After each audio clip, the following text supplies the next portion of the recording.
We had never seen this much water. Pakistan flood survivors.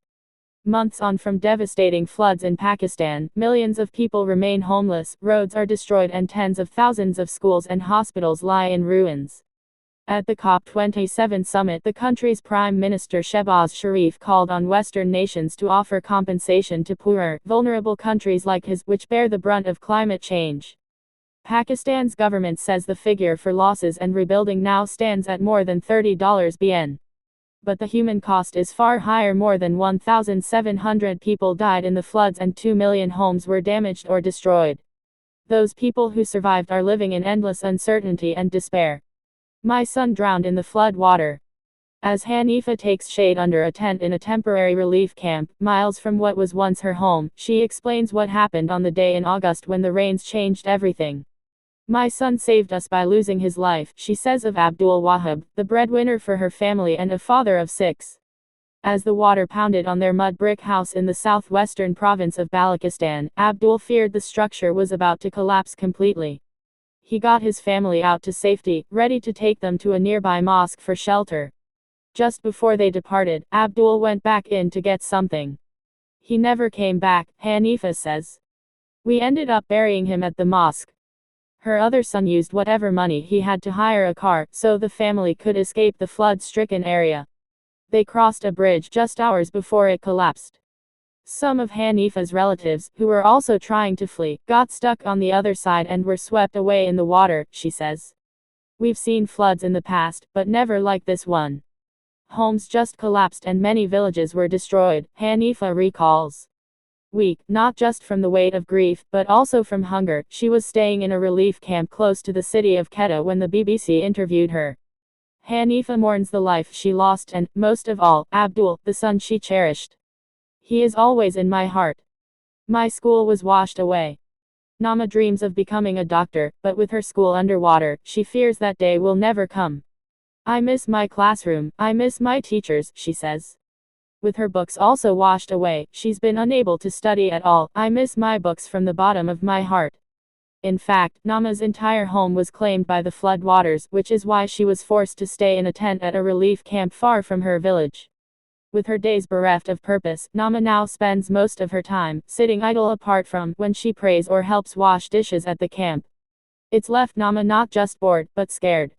I am worried my education has been wasted. I want to continue my studies and complete my secondary education, she says. Going to school as a girl was already a feat in itself. In socially conservative parts of Balochistan, many families don't allow their daughters to attend classes. It could take years for Nama's home and school to be rebuilt. With more than 27,000 schools damaged or destroyed across Pakistan, some charities and aid agencies have set up temporary learning centers. At the camp where Nama is staying, lessons are provided only for the youngest. As she sits in her tent, Nama is able to hear the sound of a group of primary-age children chanting the alphabet in a marquee close by. She longs to get back to her own class. I want to open a hospital for poor people and give them free treatment. If they want anything, we will give it to them. Right now we are in need, one day I want to help others. My 3-year-old asks where her bedroom is.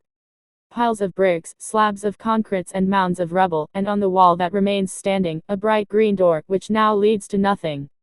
This home was in our family for 100 years, Abdul Qayyum tells me, as he picks up some of the debris and loads it into a wheelbarrow. My 3-year-old daughter keeps asking me when she can move back into her bedroom, he says, before gesturing to the space where it once stood. Flash floods at the end of August damaged his house in the Hana Uruk area of Balochistan, part of Pakistan that's dry and arid and usually more prone to drought than rain. We've never seen this much water in our lives, Abdul explains. My uncle is 84 and even he hasn't witnessed this sort of flooding in this area. Surviving off basic food rations, Abdul and his family are staying with his brother close by. He's unsure how he'll afford to rebuild his home, but one thing he is certain of is that, when it happens, it won't be here. I won't rebuild in the same place because I'm terrified. I think we will look for a safer place, higher up on a hill. The entire area surrounding Abdul's home is broken and barren. In this district, famous for its apples, trees have been uprooted, lucrative orchards have been washed away, huge chunks are now missing from roads and rubble is scattered everywhere. This area suffered big infrastructure damage, Abdul explains. Most of us here are poor, and have lost our homes and sources of income. As we leave, Abdul shares a local saying. Here we say that you either own a house or a grave, he tells us. When you go to the market, you always return home. When you go on pilgrimage to Mecca, you always want to come home. Home is everything, he says wistfully. As he trundles away with his wheelbarrow, that home has now been turned to nothing.